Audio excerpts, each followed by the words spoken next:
We all know the stories of the great men of history, right? The generals, the heroes. But what about the women who held everything together behind the scenes? Well, today, we're pulling back the curtain on one of them, Elizabeth Powys Floyd. She was the quiet force that anchored a very famous family. Let's get into it. Think about the Floyd men. These guys were a big deal. You had Captain John Floyd, a war hero, and his even more famous son, General Sir John Floyd. Men of action, men of status. But here's the thing, if you only focus on them, you're totally missing the real story. So who was she? Her name was Elizabeth Powys Floyd, born way back in 1752. And her life really tells a story of incredible, quiet strength, especially when you put it up against the loud triumphs and honestly the devastating tragedies of the men in her family. This is the story of the Floyd family's unsung anchor.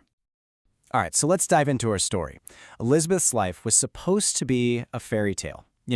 She was born into a world of comfort, privilege, connections, the whole deal. But that fairy tale was about to get a very harsh reality check. Her family tree was seriously impressive. Her mother, Mary Bate, came from the Stanhopes. We're talking respected scholars, clerics, you name it. And her dad? He was a decorated cavalry captain. This family had deep roots and a pretty high social standing. And then it all came crashing down. And fast. Think about it from her perspective. She's just a little kid, 4 years old. Her dad goes off to war. By the time she's 7, he's gone, forever. The father she barely even knew was dead.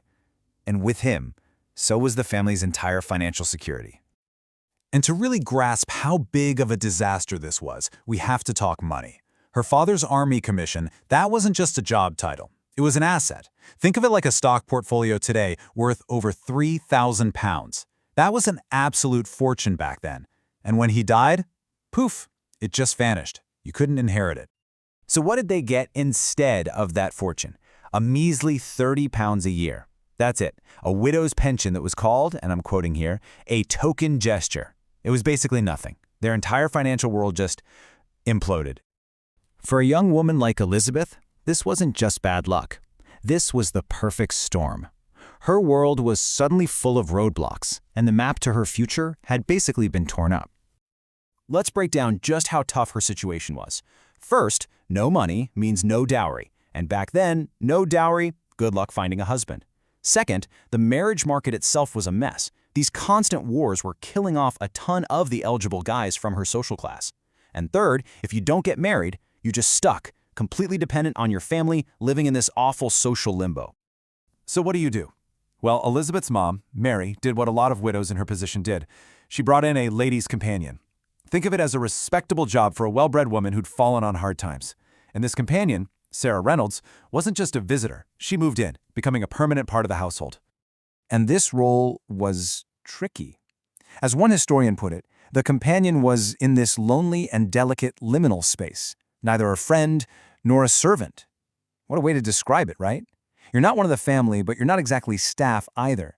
And for Elizabeth, this meant having a living, breathing reminder of their money problems right there in her own home, competing for her mother's attention. And you can really see how much their world had shrunk when you look at big family moments. Take her sister Caroline's wedding. It didn't happen in some grand, fancy cathedral in the city. Nope, it was here, in this small, humble country church. And the reason? Almost certainly because it's what they could afford. It's such a powerful symbol of how far they'd fallen.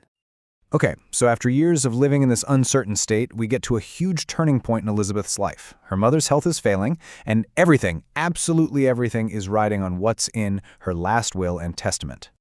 This is the big question, right? Is this the moment Elizabeth finally gets some security, some independence, or is this just going to seal her fate as the permanent, unmarried daughter who always needs to be taken care of?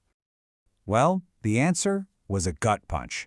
The will comes out, and the very first thing her mom wants is for her friend, the companion Sarah Reynolds, to have a place to live for the rest of her life. Elizabeth, she gets mentioned second, almost like an afterthought, and she only gets to stay as long as she remains unmarried. Wow. Let's just look at the breakdown here, because it's pretty staggering. Her brother John, the successful one, he gets the house. Sarah Reynolds, the companion, gets to live there for life, and she's named an executor of the will. And Elizabeth? She gets a roof over her head, but with a major string attached.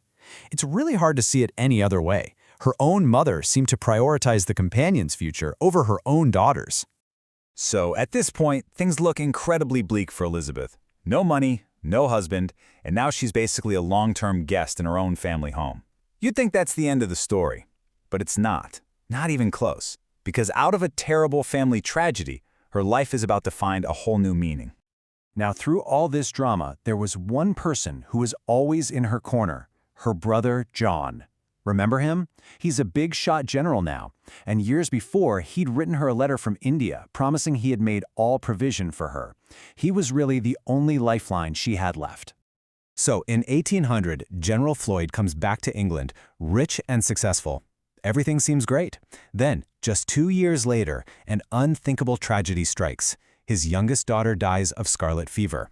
And then, just 2 days later, his wife, who is only 30 years old, dies from the exact same thing. In the span of 48 hours, his entire world is just destroyed. Her brother is suddenly a widower with 3 young, motherless children. And since he's still a general and active duty, he has to be away. So who's going to step in? There was only one person, Elizabeth. And just like that, the woman who had spent her entire life depending on others suddenly became the one everyone else depended on. She became indispensable. I mean, what a transformation, right? She went from being the dependent daughter, the one who's always in the background and seen as a financial worry, to becoming the devoted aunt. She became the absolute rock, the emotional anchor for her brother's family. She raised those kids, giving them the kind of stability that, frankly, she had been denied for most of her own life. So no, you won't find Elizabeth Powys Floyd's name on a battlefield memorial. She didn't command an army or inherit a great estate. But she was the anchor that kept that famous family from falling apart. And her story really makes you think, doesn't it? It leaves you with a question: what truly defines a life of significance? What really makes a legacy?